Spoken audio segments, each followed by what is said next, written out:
Once upon a time, in the city of Verona, there lived two great families, the Montagues and the Capulets. They were both rich, but also quite stupid.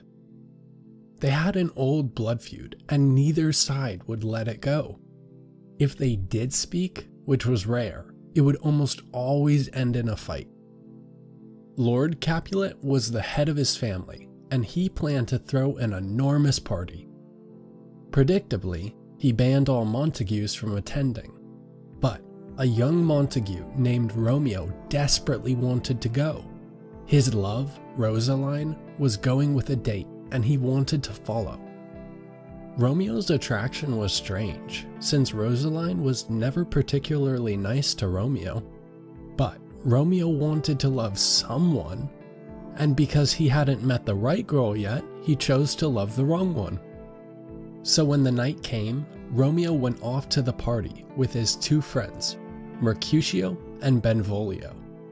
Lord Capulet was a gracious host and welcomed them. Everyone dressed marvelously for this party. The women were wearing their finest velvets, and the men wore gem-studded swords. Romeo also wore his best, with a black mask over his eyes and nose.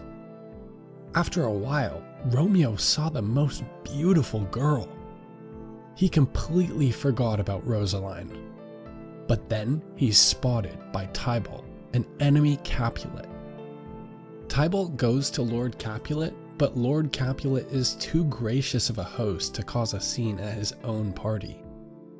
So Tybalt just waited for his moment to start a fight with Romeo.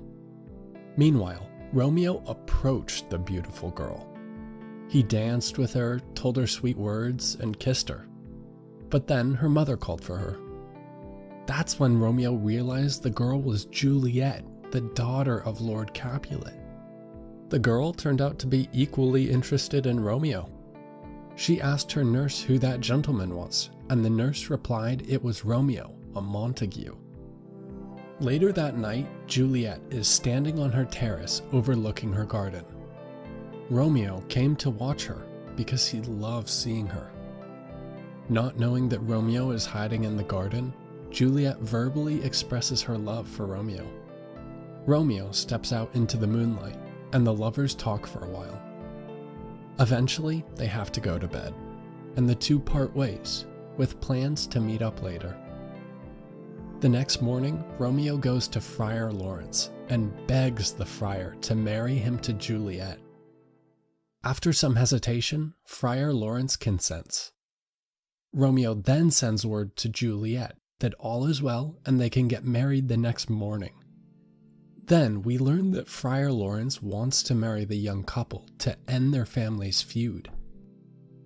So, the next morning, Friar Lawrence weds the young couple. Romeo promises to visit Juliet's terrace that evening, and the maid will help by getting a ladder. But tragedy strikes on that very day. Tybalt is enraged at Romeo's attendance of the Capulets' feast. Tybalt attacks Romeo and kills his friend Mercutio. But then Romeo kills Tybalt. For this, Romeo is banished. Romeo visits Juliet that night, and they both cry at the thought of being separated. Then, Juliet's father, who is ignorant of the fact that his daughter is now married, plans a wedding for her. He wants Juliet to marry a young gentleman named Paris, but she refuses. Juliet runs to ask Friar Lawrence for advice. He tells her that she should pretend to consent, and then in the meantime he will create a potion for her. This potion will make it appear as though she is dead for 2 days. Then they take her body to the church, and he and Romeo will rescue her. Lord Capulet was happy that Juliet consented to the wedding.